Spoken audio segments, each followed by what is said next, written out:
আসসালামু আলাইকুম। আশা করি সবাই অনেক ভালো আছেন। আজকে বাস্তব একটি পরীর ঘটনা নিয়ে হাজির হলাম। আজকের ঘটনাটি আমাকে পাঠিয়েছে লক্ষ্মীপুর থেকে মহারাজ ভাই। তো কথা না বাড়িয়ে চলুন মহারাজ ভাইয়ের পাঠানো সেই গল্পটি শুনে আসি। আসসালামু আলাইকুম নিরু ভাই, আমার নাম মহারাজ, বাসা লক্ষ্মীপুর জেলা। আজকে যে ঘটনাটি আমি বলবো সেটা আমার বাবার সাথে ঘটে যাওয়া একটি ছোট্টি ঘটনা। আমার বয়স যখন 17 ছিল তখন বাবার সাথে এই ঘটনাটি ঘটে। আমার বাবা অনেক সময় আমাদের বাড়ির ছাদে ঘুমাতেন।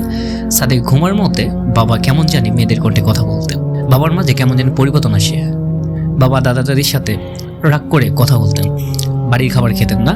বাবার ব্যবহার দেখে দাদু বুঝতে পারলেন যে এই বিষয়টা স্বাভাবিকভাবে উনি নেয়নি।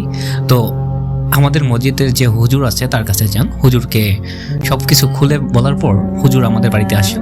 হুজুর বাড়িতে আসার পর বাবার সাথে কথা বলে জানতে পারেন যে তাকে পরিতে ধরেছে।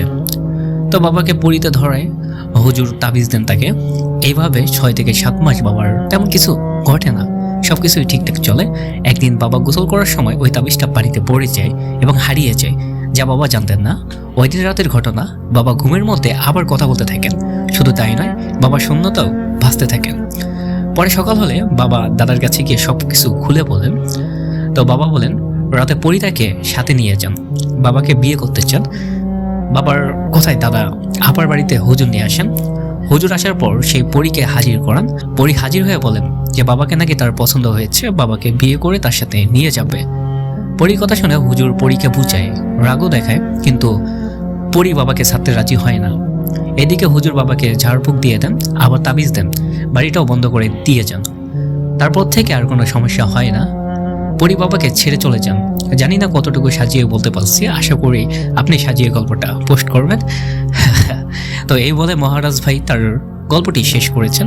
অনেক ধন্যবাদ মহারাজ ভাইকে আপনার বাবার সাথে ঘটে যাওয়া ঘটনাটি আমাদের মাঝে শেয়ার করার জন্য।